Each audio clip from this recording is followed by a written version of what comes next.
गडकरी एक बार फिर से ईवीएम पर सवाल खड़े किए हैं कि जब तक ईवीएम रहेगी तब तक भाजपा जीतेगी, जिस दिन ईवीएम हट जाएगी बसपा जीत जाएगी। कैसे देखते हैं इसको? अब आपने देखा, हम लंबे समय से देश के सभी नागरिक मतदाता भाई बहन लंबे कालखंड से ईवीएम के माध्यम से अपने मतों का प्रयोग करके इस लोकतंत्र की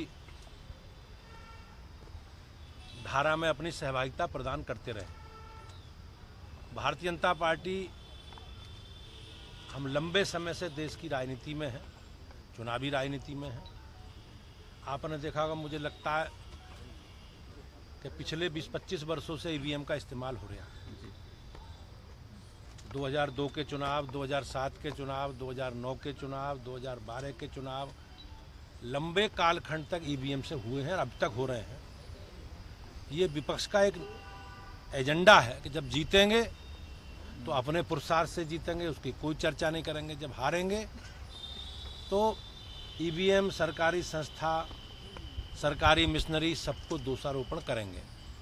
मेरा सभी विपक्षी दलों के नेताओं से आग्रह है कि अभी लोकसभा चुनाव के बाद 4 विधानसभाओं के चुनाव हुए, तो 4 में 3 में भारतीय जनता पार्टी एनडीए को बढ़त मिली है और 1 में झारखंड में कांग्रेस समर्थित गठबंधन को बढ़त मिली।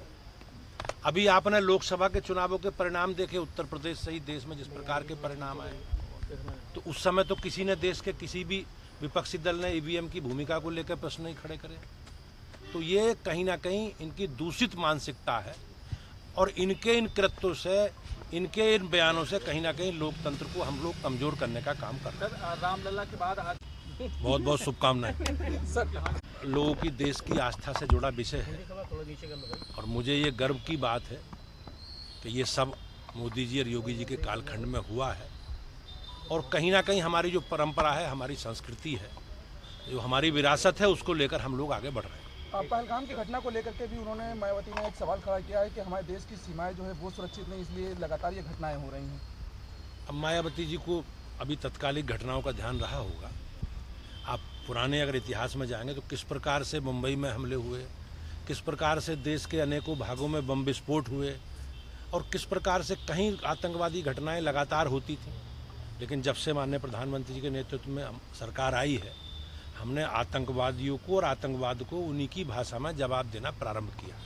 सर, आज सीएम योगी का जन्म, भाई हम सब लोगों ने प्राइम नीचे करो भाई, वृक्षारोपण अभियान प्रारंभ किया है और 1 पेड़ माँ के नाम से ही अभियान प्रारंभ हुआ है।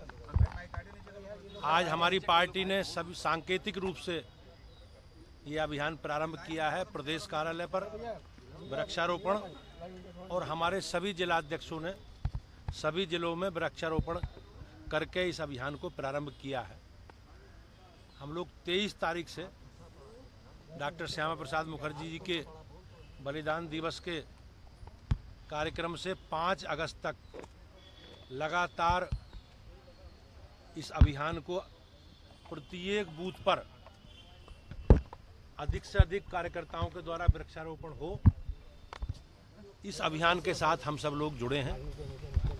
आज के इस अभियान के माध्यम से आज विश्व पर्यावरण दिवस की बहुत बहुत शुभकामनाएं और हम सब लोग संकल्पित हैं कि वृक्षारोपण अभियान और 1 पेड़ माँ के नाम के माध्यम से इस अभियान को हम घर घर ले जाकर जागरूकता फैलाने का काम भी करेंगे और वृक्षारोपण अभियान को सफल बनाएंगे।